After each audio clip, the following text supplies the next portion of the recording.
What is the central limit theorem? In this video, we will try to understand that. Let's try to understand the concept using an example. Let's say we have a fair die.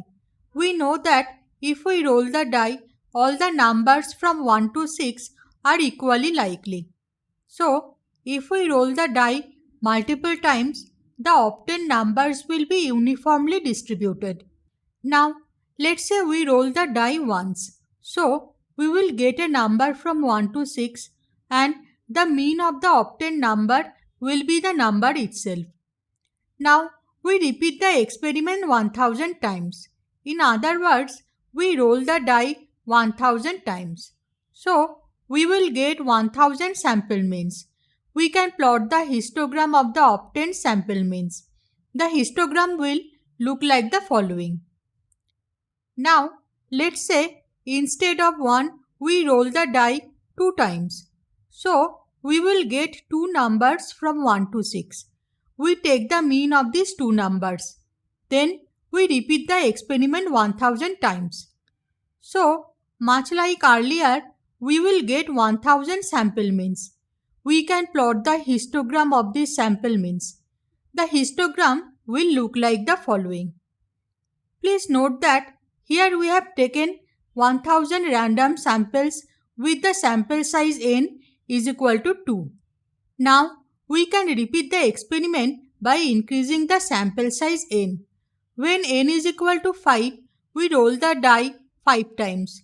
We get 5 numbers from 1 to 6.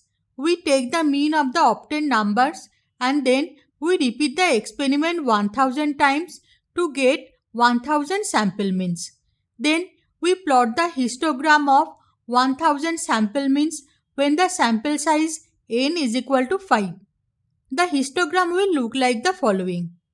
Now we will repeat the experiment by increasing the sample size n. We see that when n is equal to 10, the histogram of 1000 sample means look like the following. When n is equal to 20, the histogram of 1000 sample means look like the following. When n is equal to 30, the histogram of 1000 sample means looks like the following. When n is equal to 40, the histogram of 1000 sample means looks like the following. And when n is equal to 50, the histogram of 1000 sample means looks like the following. So, from the histograms, we can see that as we increase the sample size n, the sampling distribution of 1000 sample means approaches a normal distribution. And at this point, if we take the average of the 1000 sample means, the result will give the estimate of the population mean. In our case, as all the numbers from 1 to 6 are equally likely, the population mean will be 1 plus 2 plus 3 plus 4 plus 5 plus 6 divided by 6, that is 3.5. In other words, as we increase the sample size n, the average of the sample means will be close to 3.5. Now, this happens as per the central limit theorem. Let's say a population has a mean mu and variance sigma square. Now, we take random samples of sample size n from the population.